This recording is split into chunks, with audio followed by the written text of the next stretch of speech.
एक बार एक अखबार में एक एडवर्टाइजमेंट छपा और उसमें किसी के देहांत का वर्णन था और उसमें लिखा था कि अल्फ्रेड नोबल की मृत्यु हो गई।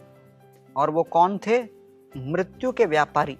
उनके नाम के आगे ये विशेषण का संबोधन हुआ, मृत्यु के व्यापारी अल्फ्रेड नोबल।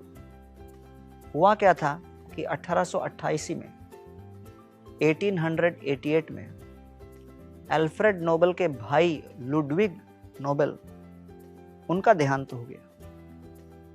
अल्फ्रेड जीवित थे, लेकिन किसी न्यूज़पेपर में गलत तरीके से इस प्रकार खबर छप गई और छप गई। तब अल्फ्रेड नोबल ने पढ़ा और पढ़ने के बाद सोचा कि मेरी मृत्यु के बाद मेरी इस प्रकार की उपाधि होगी, मृत्यु के व्यापारी।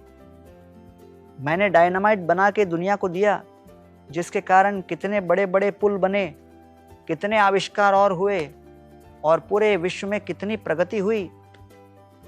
इतने आर्थिक विकास कराने के बाद भी दुनिया मुझे मृत्यु का व्यापारी बोल के कहती है।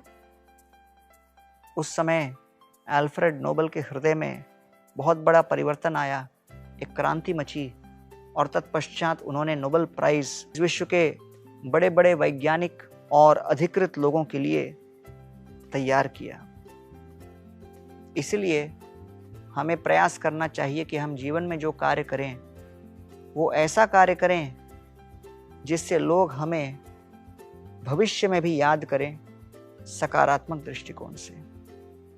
और दातव्यम इति यद् दानं दीयते अनुपकारिणे देशे काले च पात्रे च तद्दानं सात्विकं स्मृतम्।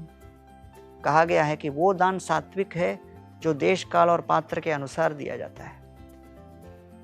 इसीलिए हमें चाहिए कि मानव जीवन में जो कुछ अवसर मिले हम लोग दूसरों के जीवन में सकारात्मक योगदान दें और दान और विशाल हृदय के साथ जब संपूर्ण समाज को हम अपना परिवार मान के वसुदैव कुटुंबकम के भाव से चलेंगे, तब जाकर हृदय को वास्तविक संतोष की प्राप्ति होगी।